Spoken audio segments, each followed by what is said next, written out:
कैसे हो? मैं हूँ आपकी हिंदी की टीचर भारती सरोदे।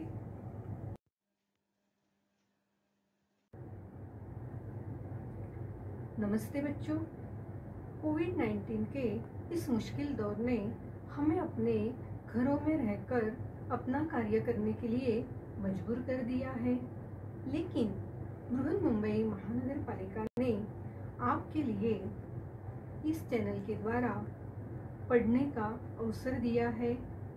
इस चैनल द्वारा आपके लिए वीडियो बनाए जाते हैं जिसमें आपका पाठ, उसका शीर्षक तथा उसके नीचे दिए गए स्वाध्याय सभी दिखाई देंगे, जो आप घर बैठकर ही अपना अध्ययन पूरा कर सकोगे।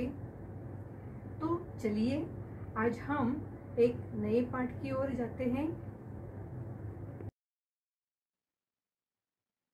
बृहन्मुंबई महानगर पालिका शिक्षण विभाग वर्चुअल ट्रेनिंग सेंटर द्वारा मैं भारती सरोदे आपका स्वागत करती हूँ। नमस्ते मेरे प्यारे बच्चों। आज हम 7वीं कक्षा के सुलभ भारती का अभ्यास करेंगे। आज पहली इकाई की दूसरी कविता जो है फूल और कांटे, इस कविता को पढ़ेंगे। इस कविता के कवि है अयोध्या सिंह उपाध्याय, जो हरिओम इस उपाधि से जाने जाते हैं। तो आओ देखते हैं कविता फूल और कांटे। आओ सबसे पहले आपको फूल और कांटे इस कविता के कवि अयोध्या सिंह उपाध्याय, जो हरिओम उपाधि से जाने जाते हैं, इनका परिचय करा दूं।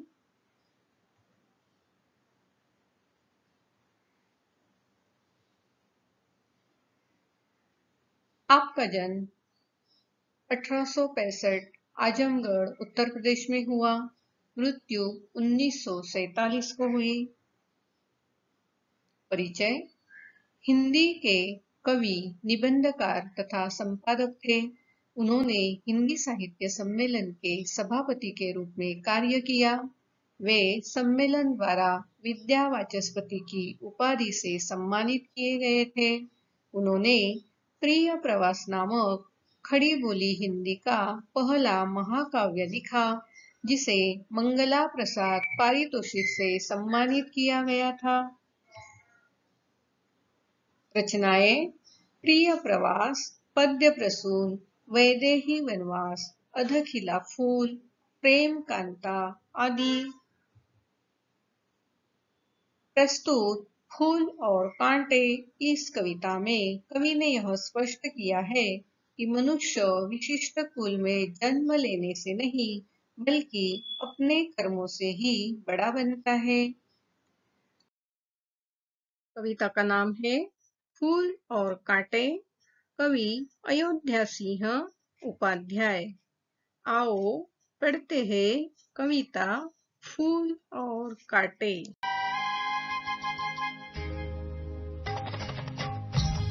है जन्म लेते जगह में एक ही पौधा उन्हें है पालता। रात में उन पर चमकता चांद भी एक ही सी चांदनी है डालता। है जन्म लेते जगह में एक ही, मेघ उन पर है बरसता एक सा, एक सी उन पर हवाएं है बही। पर सदा ही यह दिखाता है हमें, ढंग उनके एक से होते नहीं।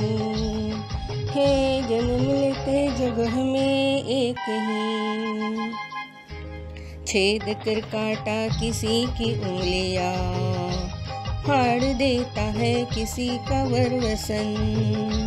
प्यार डूबी तितलियों के पर कतर, भोर का है वेद देता शाम तन। है जन्म लेते जगह में एक ही, फूल लेकर तितलियों को गोद में भौर को अपना अनूठा रस पिला, निज सुगंध और निराले रंग से है सदा देता कलिजी की खिला। है जन्म लेते जगह में एक ही, है खटकता एक सबकी आँख में, दूसरा है सोहता सुशीस पर, किस तरह कुल की बड़ाई काम दे, जो किसी में हो बड़प्पन की कसर। है जन्म लेते जगह में एक ही पौधा उन्हें पालता, है जन्म लेते जगह में एक ही। है जन्म लेते जगह में एक ही पौधा उन्हें पालता, रात में उन पर चमकता चांद भी एक ही सी चांदनी है डालता।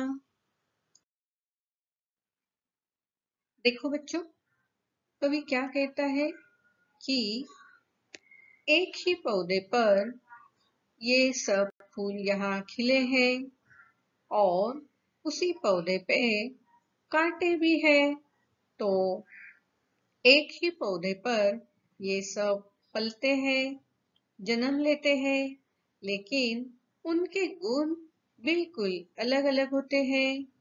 फूल जो है सबको खुशी देते हैं, सुगंध देते हैं, सबका मन मोह लेते हैं, लेकिन कांटे, अरे बाप रे, कांटे तो क्या क्या करते हैं, आगे हम देखते हैं।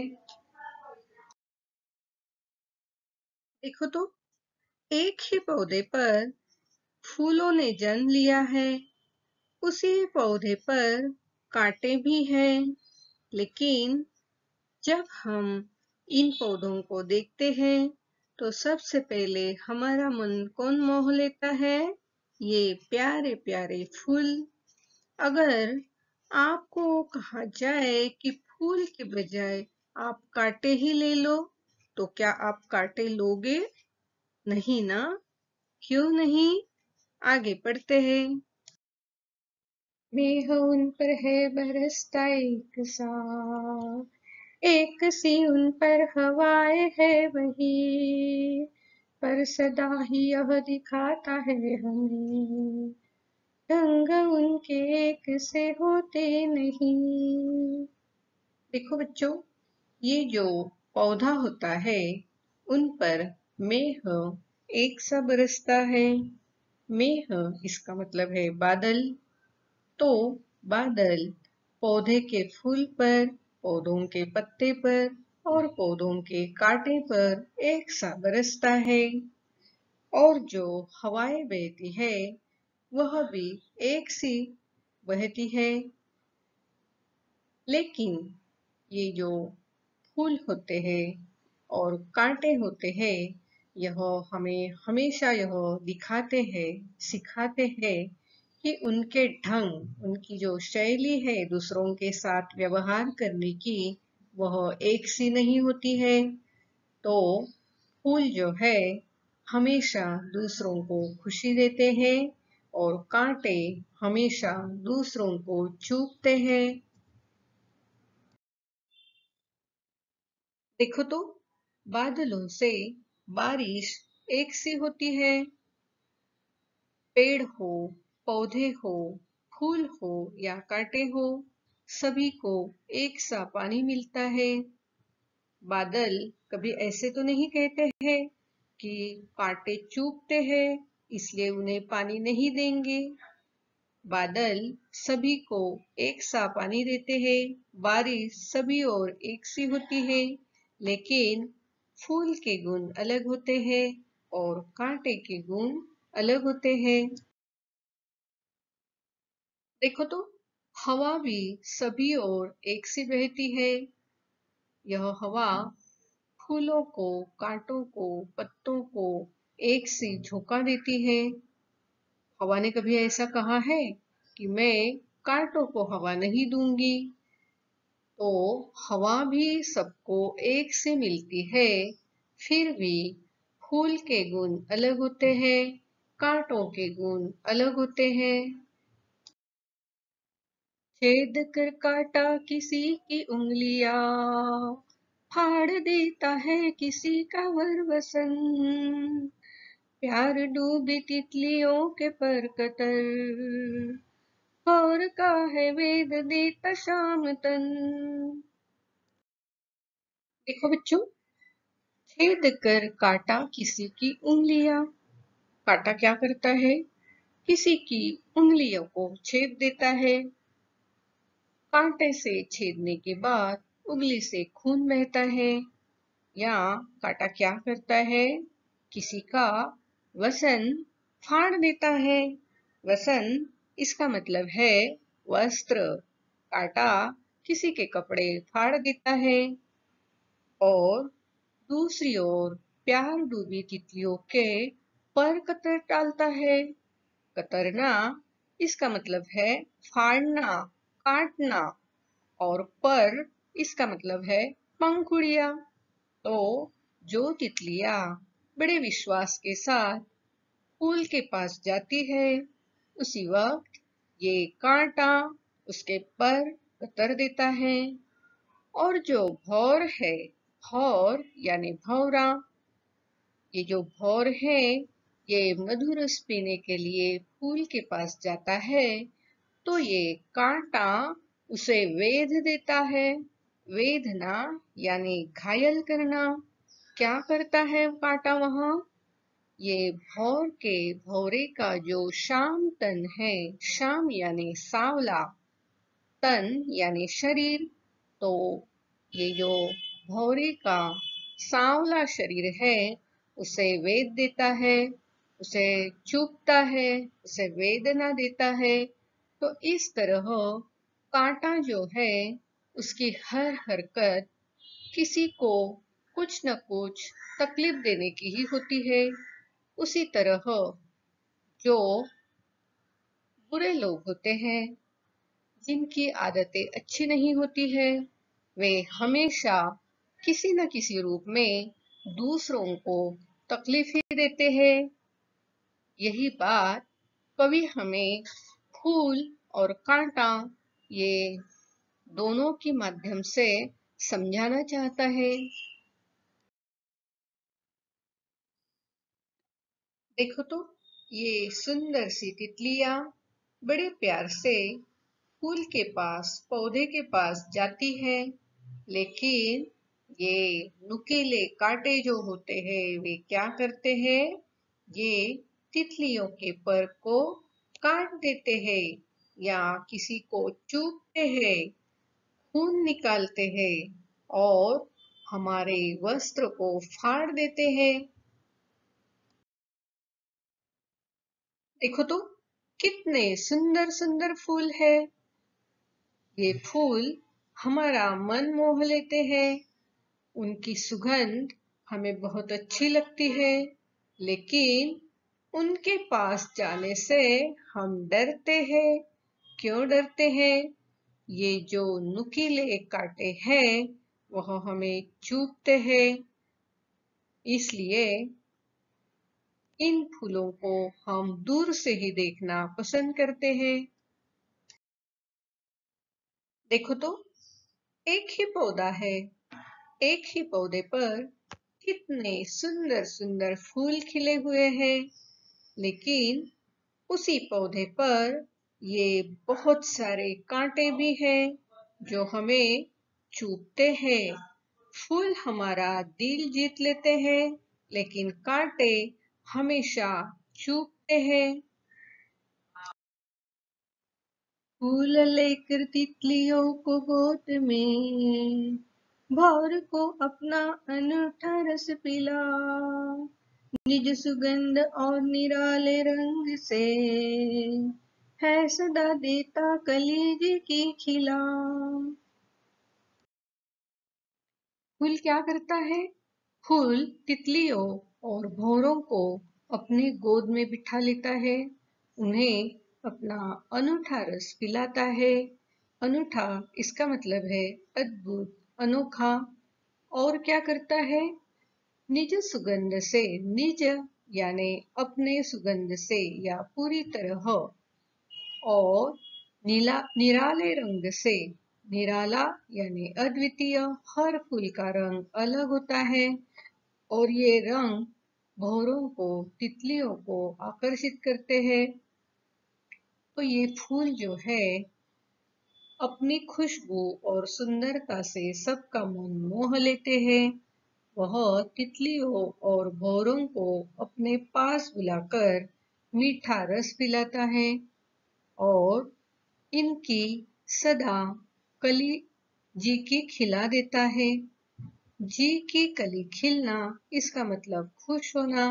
तो जितने भी भौरे, जितनी भी तितलियां फूल के पास आती है, उन सबको फूल क्या करता है? खुश करता है, उनके जी की कली खिलाता है। इन फूलों के रंग देखो तो कितने प्यारे प्यारे रंग हैं। तितली और भौरा मधुपान कर रहे हैं। तो ये जो फूल होते हैं अपने आकर्षक रंग से, अपने मधुर रस से तितली और भौरों को खुश कर देते हैं। उसी तरह हमने भी अपने अच्छे गुणों से दूसरों को खुश करना चाहिए, दूसरों के साथ अच्छा बर्ताव करना चाहिए, हमेशा दूसरों की सहायता करनी चाहिए। तभी तो आप अच्छे कहलाओगे। नहीं तो बुरा बर्ताव करोगे तो कांटों के समान सब आपसे दूर दूर भागेंगे। है खटकता एक सबकी आंख में, दूसरा है सोहता सुरसीस पर। इस तरह कुल की बड़ाई काम दे, जो किसी में हो बड़प्पन की कसर।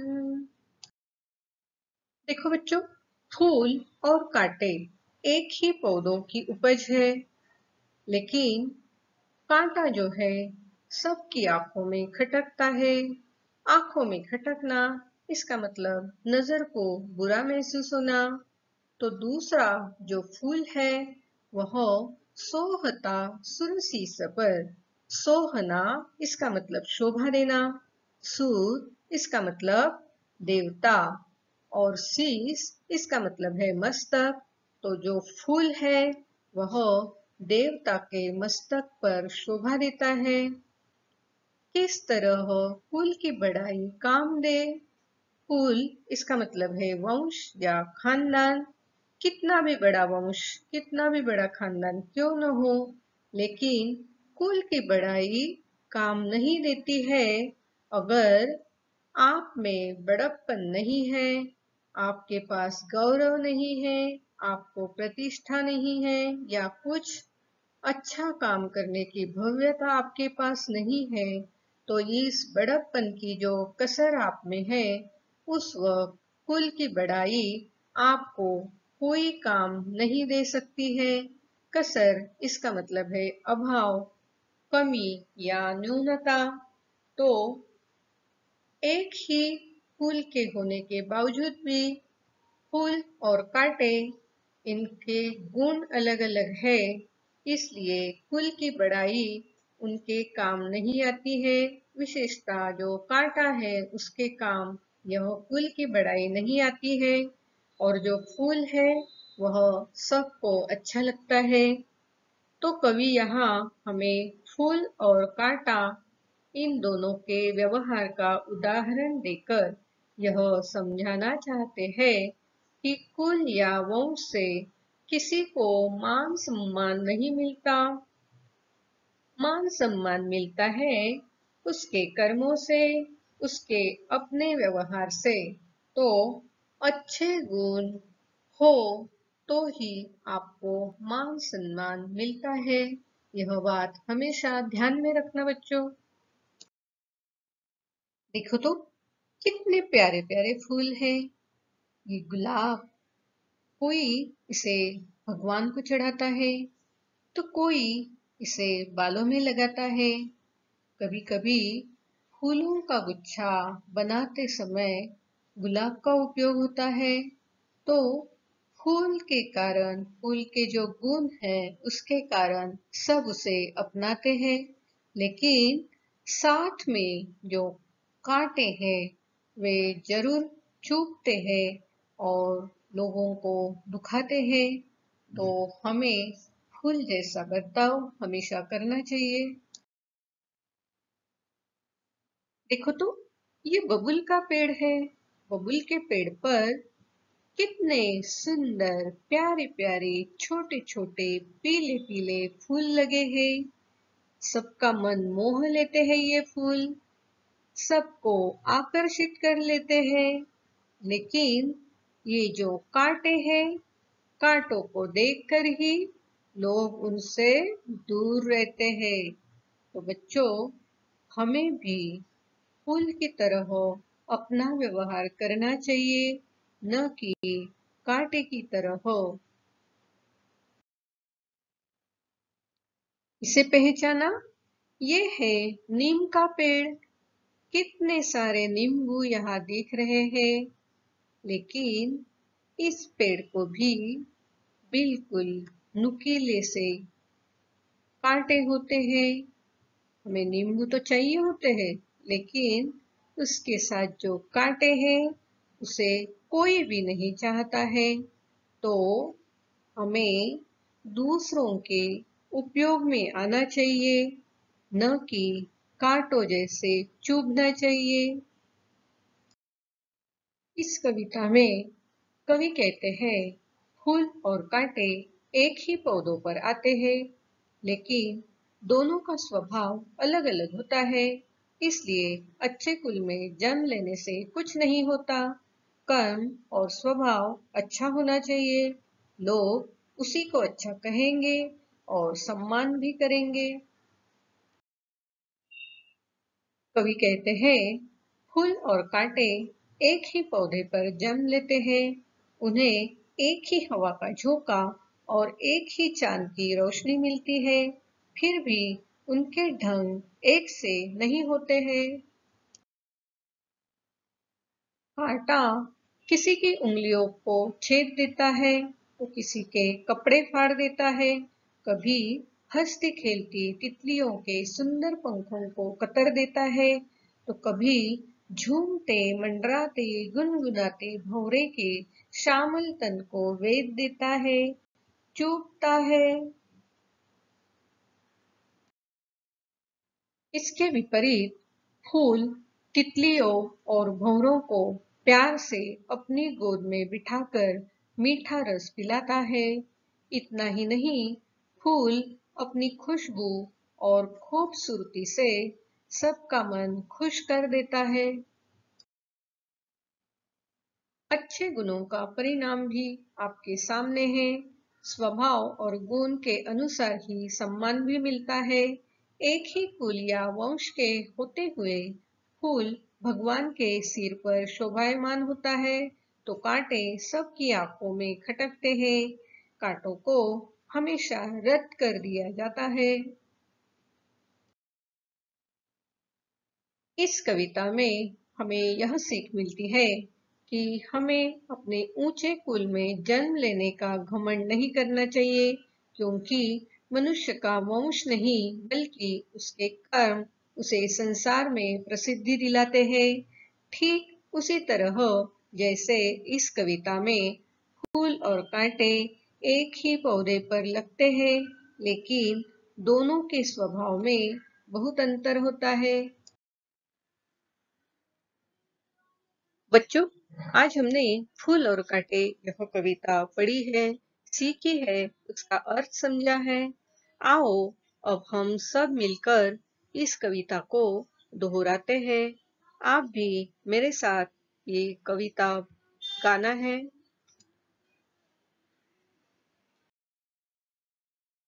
जन्म लेते जगह में एक ही पौधा उन्हें है पालता। रात में उन पर चमकता चांद भी एक ही सी चांदनी है डालता, मेघ उन पर है बरसता एक सा, एक सी उन पर हवाएं है बही, पर सदा ही यह दिखाता है हमें, ढंग उनके एक से होते नहीं। छेद कर काटा किसी की उंगलियां, फाड़ देता है किसी का वरवसन, प्यार डूबी तितलियों के परकतर, भौर का है वेद देता शाम तन। फूल लेकर तितलियों को गोद में, भौर को अपना अनूठा रस पिला, निज सुगंध और निराले रंग से, है सदा देता कलिजे के खिला, है खटकता एक सबकी आंख में, दूसरा है सोहता सुरसीस पर, किस तरह कुल की बड़ाई काम दे, जो किसी में हो बड़प्पन की कसर। फूल और कांटे इस कविता पर आधारित यह छोटा सा स्वाध्याय आप जरूर पूरा करना। प्रश्न पहला, फूल और कांटे कहाँ पर आते हैं? प्रश्न दूसरा, फूल क्या क्या काम करते हैं? प्रश्न तीसरा, कांटे कौन सी हरकतें करते हैं? प्रश्न चौथा, कुल की बढ़ाई कब काम नहीं आती है? प्रश्न पांचवा, सबकी आंखों में कौन खटकते हैं? तो इन प्रश्नों के उत्तर आप अपनी कॉपी में लिखना और अपने क्लास टीचर को जरूर दिखाना। आज आपने यह वीडियो कंप्यूटर, लैपटॉप या मोबाइल पर देखा होगा।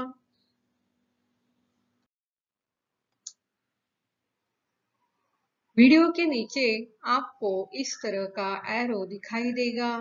इस एरो को क्लिक करते ही आपके सामने डिस्क्रिप्शन बॉक्स खुल जाएगा। डिस्क्रिप्शन बॉक्स में आपकी कक्षा, विषय, घटक तथा शिक्षक का नाम होगा और साथ ही आपने जो वीडियो देखा है उस पर आधारित कुछ प्रश्न होंगे जिसके उत्तर आप अपने कॉपी में लिखना है। और हाँ, साथ में ही एक गूगल लिंक दी गई है। इस लिंक को क्लिक करके जो फॉर्म आएगा उसे आपको भरना है।